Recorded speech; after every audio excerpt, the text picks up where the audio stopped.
सुदामा जी ने जब विदा मांगी तो कन्हैया ने उन्हें रोका नहीं,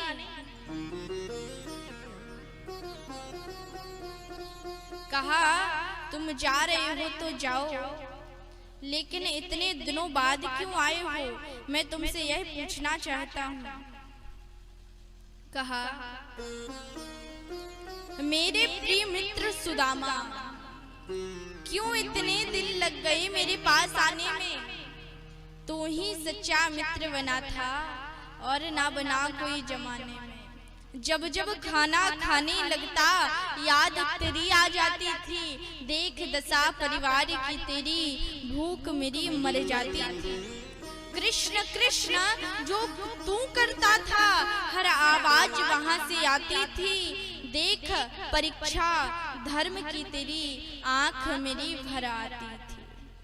एक दिन तूने कुछ ना मांगा, जो मिला उसी में सब्र किया, कैसा मित्र अभागा हूँ जो तेरे लिए कुछ भी ना किया। ना जाने कितने दिन तक तू बिन खाई ही सो जाता था, जिस जिस दिन तू भूखा सोया मैं भी भूखा सो जाता था।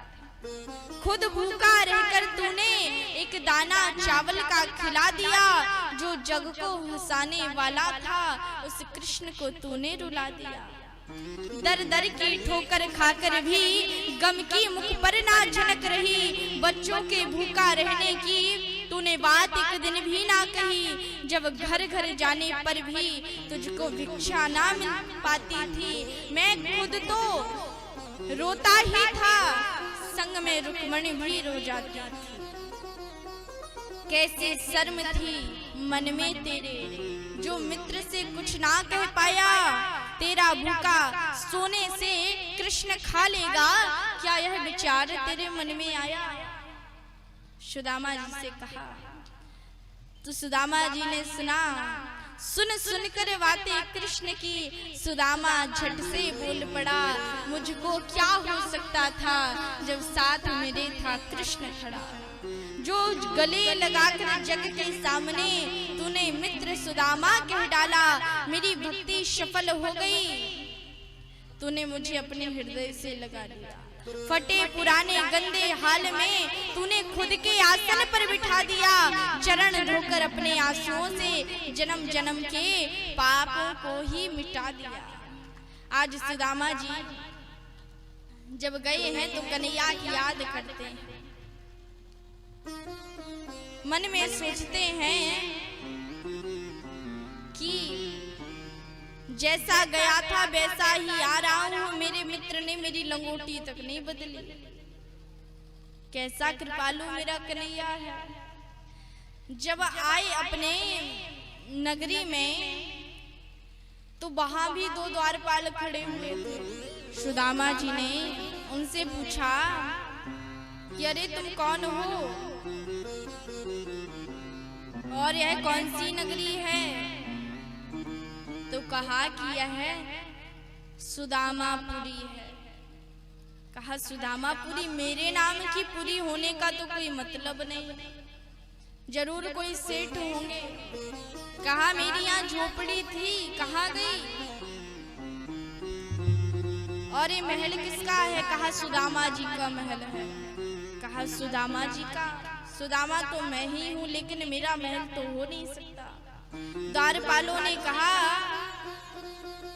तो सुदामा जी ने कहा वही सुदामा कहाँ गए हैं? सुदामा सेठ कहाँ गए हैं? तो द्वारपालों ने कहा कि वह कोई सेठ नहीं, वह तो ब्राह्मण है।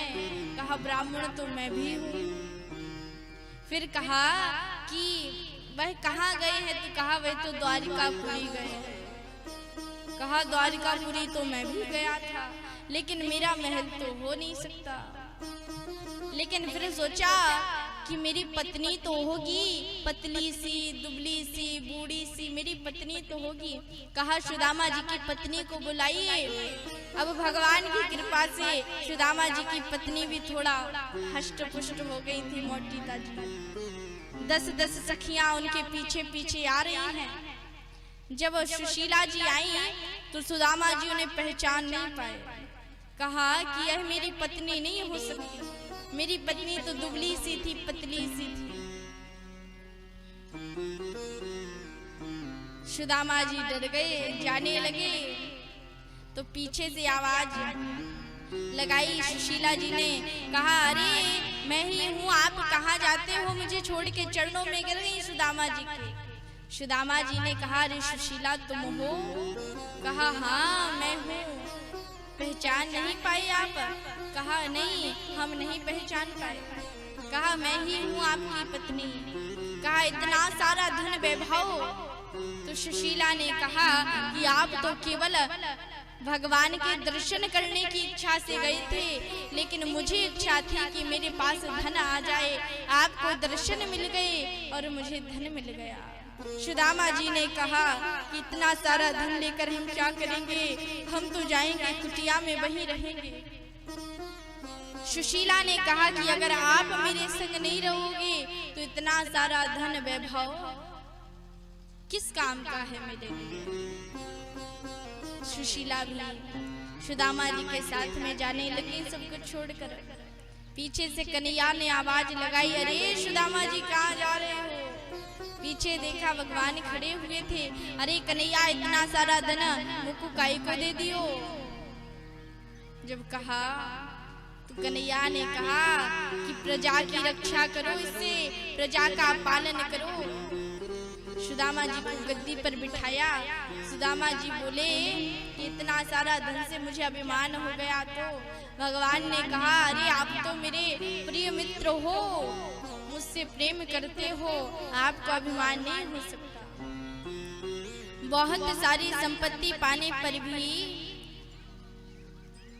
सुदामा जी को अभिमान नहीं हुआ और अंत में भगवान के धाम को गए। बोले द्वारिका